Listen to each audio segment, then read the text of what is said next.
Hello बच्चों, आइए देखते हैं एक प्रश्न। ये कह रहा है कि नीचे दिए गए प्रश्न में दो कथन है। बताइए कि दूसरा कथन पहले कथन का निषेध है या नहीं है। तो आपका कथन क्या है? सभी हाथी विशाल है। और इसके निषेध वाले कथन क्या है? एक हाथी विशाल नहीं है।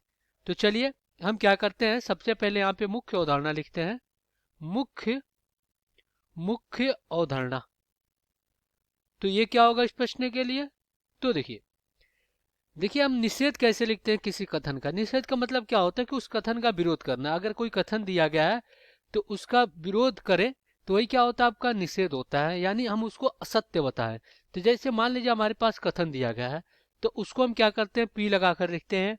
और फिर कथन का निषेध को हम क्या कैसे लिखते हैं? कथनों के निषेध। कथनों के निषेध को हम यहाँ पे नॉट पी से लिखते हैं। इसको अगर वाक्य में लिखे तो पी नहीं, इसके मतलब होता है पी नहीं, यानी उस कथन को हम असत्य बताते हैं। तो चलिए यहाँ पे दिए गए प्रश्नों को हल कर लेते हैं। तो जो हमारा कथन है वो क्या है, उसको हम पी से लिख लेते हैं। ये क्या है? सभी हाथी विशाल है। तो यहाँ पे लिख लेते हैं सभी हाथी विशाल है। सभी हाथी विशाल है।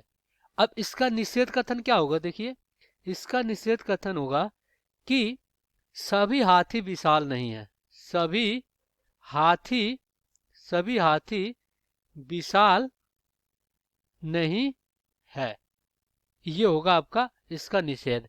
या तो हम कहेंगे, या तो हम इसको इस प्रकार भी लिख सकते हैं, यहाँ पे इस प्रकार लिख सकते हैं, इसको इस प्रकार भी लिख सकते हैं। यह असत्य है, यह असत्य है कि सभी हाथी सभी हाथी विशाल है।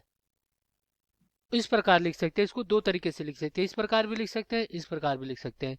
लेकिन जो हमारा ये दिया गया है कि एक हाथी विशाल नहीं है, सभी हाथी की बात नहीं कर रहे। मान लीजिए कोई समूह है, इसमें कई सारी हाथियां हैं, तो कह रहा है कि सभी हाथी विशाल, यानी इसमें सभी हाथी विशाल है।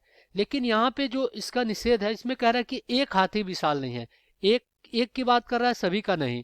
और यहाँ पे निषेध में क्या होगा कि सभी हाथी विशाल नहीं है। तो ये जो कथन दिया गया है यहाँ पे, निषेध कथन, एक हाथी विशाल नहीं है, वो क्या होगा? इसका निषेध नहीं करता है। तो यहाँ पे इसके उत्तर में क्या लिख लेंगे? इसके उत्तर में लिख लेंगे निषेध नहीं करता। निषेध निषेध नहीं करता है।